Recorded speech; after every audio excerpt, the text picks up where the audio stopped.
if I can sort of look around and see behind me people dancing, in front of me people dancing, I feel really good.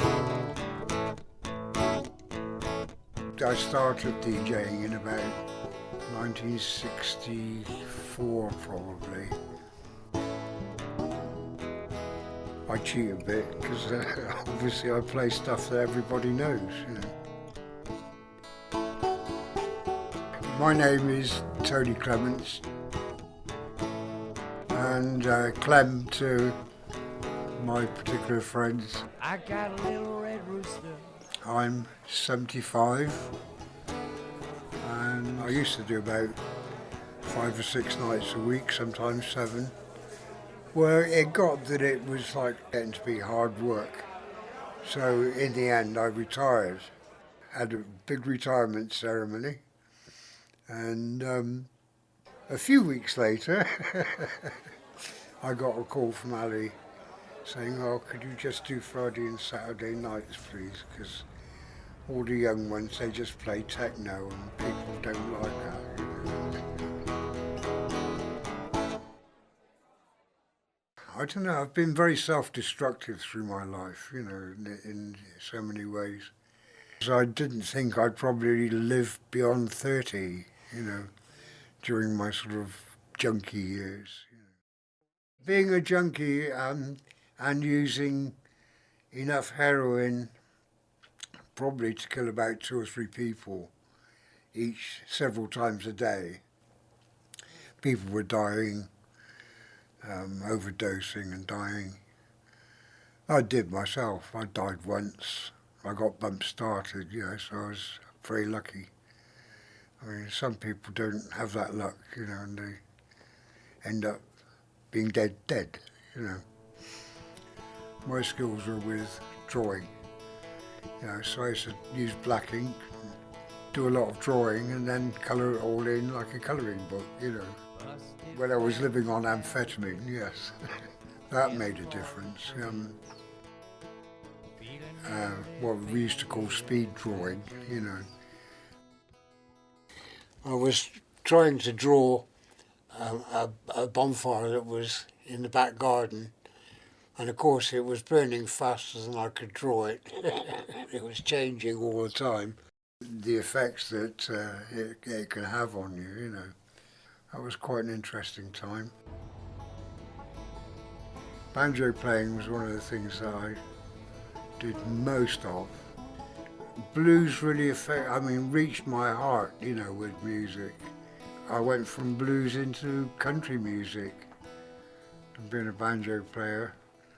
You know, I mean, my first banjo I got for 10 and 6pence in a junk shop, and was taught actually by Clive, who's a member of the Incredible String Band, which you probably haven't heard of.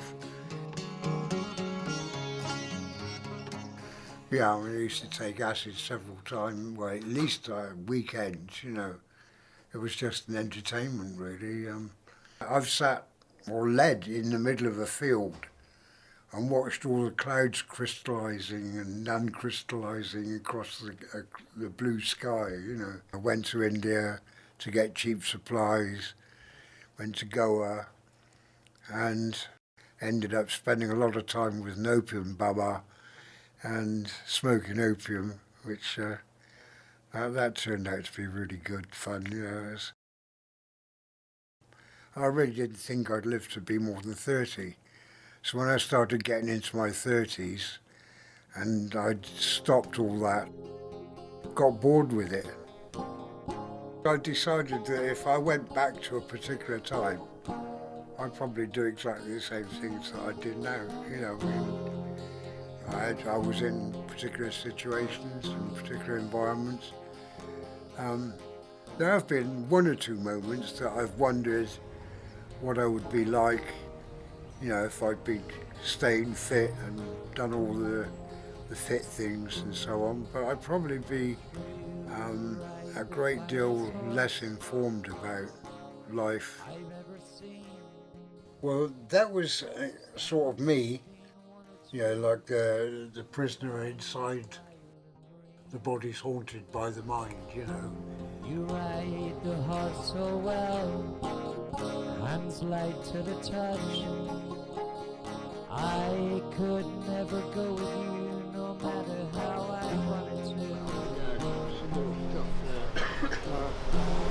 Oh, that's Jed and Dallas, my two sons, when they were little. They look amazing now. He's Australian, has a family and a daughter. And Dallas is the one that lives in Bradley Stoke now, with a whole family. Doing my Sean Connery look.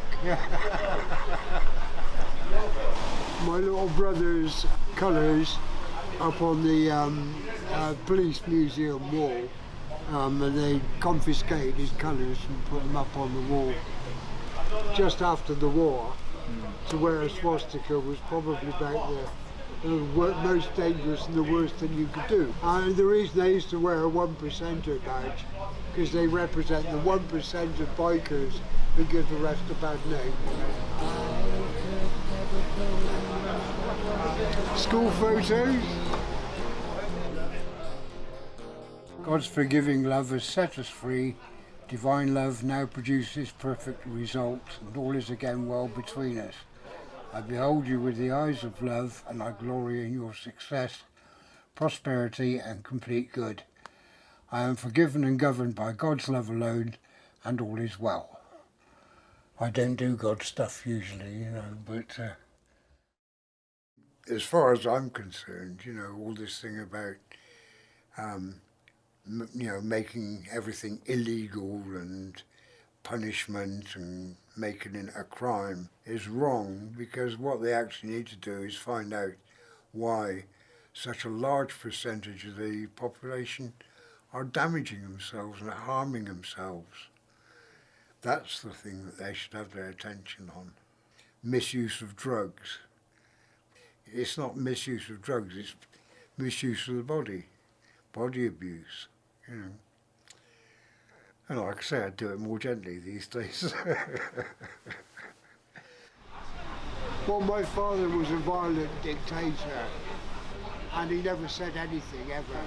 I was like so relieved, you know, that finally he'd gone. I'd been praying all my life as a child. You know, what they'd say, don't forget to say your prayers. I'd go in and say my prayers. And I wanted Dad to die, you know, the most violent and disastrous way, you know. And he died of cancer in the stomach. He'd call us names and lash out at us, you know, so, which is probably why I did what I did.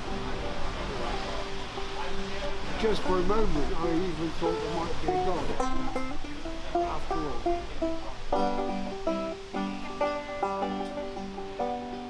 I'm considering myself just moving in towards middle age, at 75. The child in me is very strong.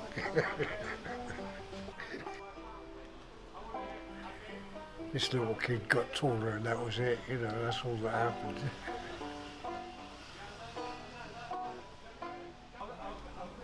Yeah, I said to my doctor I'd be quite happy to live to be 150.